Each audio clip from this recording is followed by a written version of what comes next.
मेरे सामाजिक परिवार के सभी सदस्यों को यथोचित प्रणाम, राम राम। स्वागत है आपका अपने कार्यक्रम HST ज्योतिष में। दोस्तों, चर्चा की थी कि मेष लग्न की कुंडली में आप कौन सा रत्न धारण कर सकते हैं और कौन सा रत्न धारण नहीं कर सकते हैं। आज हम चर्चा करेंगे वृष लग्न की कुंडली में आप कौन सा रत्न धारण कर सकते हैं और कौन सा रत्न धारण नहीं करना चाहिए। चर्चा में जाने से पहले मेरी आपसे एक रिक्वेस्ट है कि जिन लोगों ने अभी तक हमारे चैनल को सब्सक्राइब नहीं किया है, प्लीज़ चैनल को सब्सक्राइब कीजिए, लाइक कीजिए, शेयर कीजिए, वो कमेंट्स के द्वारा हमें बताइए कि हमारा प्रोग्राम आपको कैसे लगता है। दोस्तों, आज चर्चा करेंगे वृष लग्न की कुंडली में कौन सा ग्रह का नग हम पहन सकते हैं और कौन से ग्रह का नग नहीं पहन सकते हो। मैं कुंडली के माध्यम से आपको बताने की कोशिश करूंगा। हमने ये कुंडली ड्रॉ कर रखी है।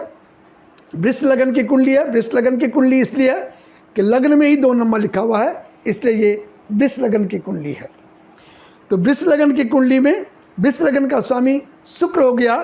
शुक्र का एक घर लग्न में है और एक घर छठे भाव में है, लेकिन शुक्र इस कुंडली में एज ए चीफ मिनिस्टर है, इसलिए शुक्र इस कुंडली का योग कारक ग्रह है। शुक्र का आप नग पहन सकते हो, लेकिन शुक्र का नग आप तभी पहन सकते हो अगर शुक्र तीसरे भाव में न हो, छठे भाव में न हो, 8वें भाव में न हो, 12वें भाव में न हो और 5म भाव में न हो।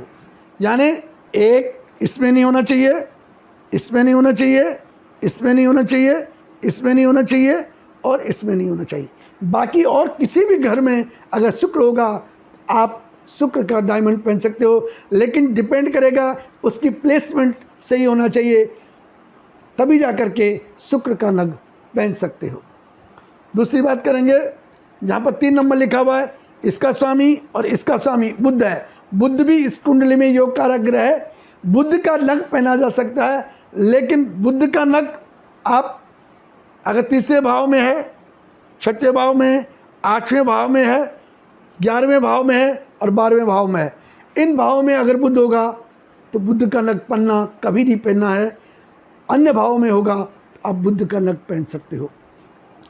उसके अलावा मंगल है, यहाँ पर ये इसका स्वामी मंगल है, इसका स्वामी मंगल है।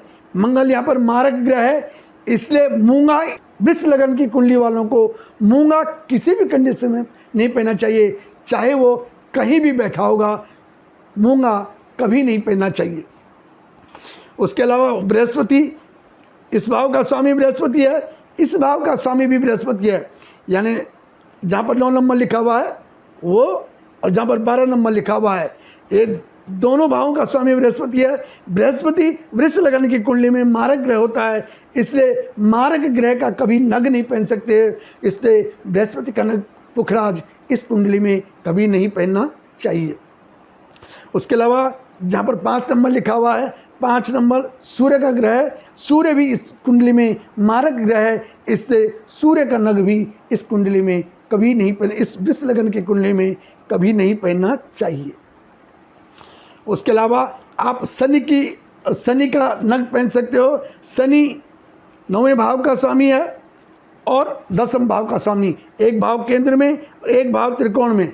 आप इसको शनि का नीलम पहन सकते हो, लेकिन अगर नीलम 12वें भाव में कभी नहीं, अगर यहाँ पर शनि बैठा हुआ आपके, यहाँ पर 12वें भाव जहाँ पर 1 नंबर लिखा हुआ है, यहाँ पर अगर आपका शनि होगा तो कभी भी नीलम नहीं पहनना चाहिए।